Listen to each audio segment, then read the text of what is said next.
Quite a few people die every year doing my hobby, rock climbing. Compared to drowning deaths or even weightlifting accidents in gyms, it's not that much, but roughly 30 people fall to their death every 365 days climbing rock faces outside and inside gyms. Tonight we're learning more about the climber who fell to his death. Working to learn more about the young girl who was killed during a rock climbing accident. 31-year-old falling to his death in Mexico. Recently, I went out to Buzzard Rock, Virginia to rappel down a cliff and then climb back up, and I finally saw it with my own eyes. One of my partners fell. They're okay, she lived, but it was close. I'm Steven, and I'm going to tell you what happened, but this video is about why this accident happened and a lesson for you that I picked up in a Star Wars book about Qui-Gon Jinn and Obi-Wan Kenobi and how to avoid disasters like this. Because what we do on Geeky Stoics is draw on wisdom from great stories that can help you in real life, and this one really helped me. The problem we all face is that expertise in our field can become dangerous. We get complacent and overly comfortable in whatever we're doing, and we start making careless errors. I work by day in public relations, and for me, that is sending out a press release to 1,000 journalists, and then you end up with a word misspelled in the subject line, and it pretty much ruins your day. So some of you might actually do dangerous work where the equivalent of a typo in my job means somebody dies. We either A, get too comfortable and start skimming over the basics of our work, or B, we become too focused on wanting to level up and do more complex things, and we neglect the basics. Master and Apprentice by Claudia is about the training of Obi-Wan Kenobi, at a time where Qui-Gon is considering dumping his Padawan and pursuing an opening on the Jedi Council that was extended to him.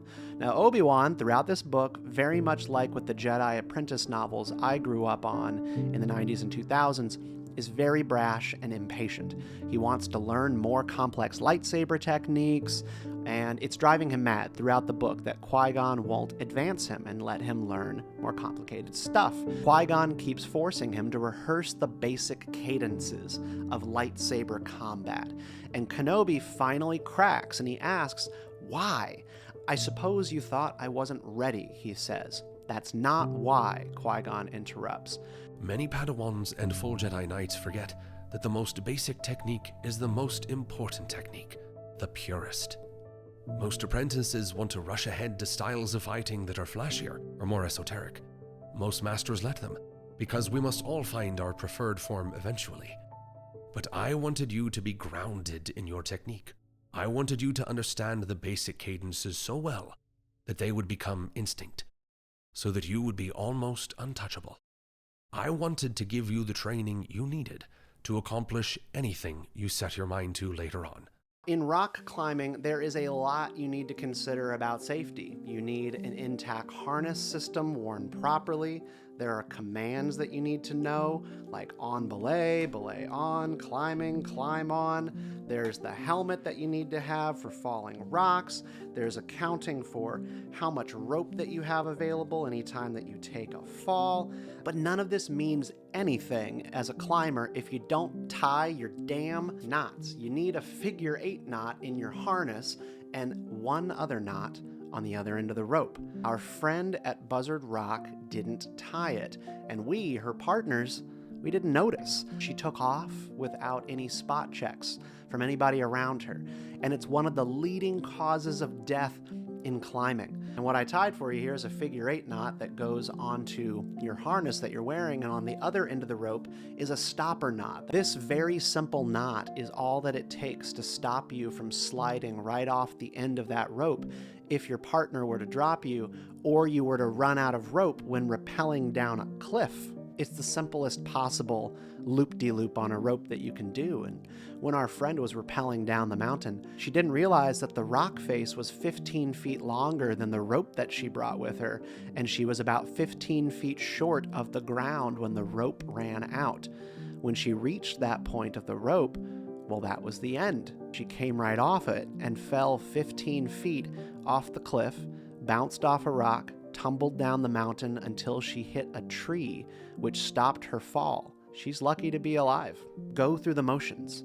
mind details. Star Wars Master and Apprentice, a great book, is really all about this, and it helps explain how Obi-Wan got to be the teacher that we see disarm Anakin Skywalker in a number of situations, where Anakin's passion and aggressiveness blind him to the basics.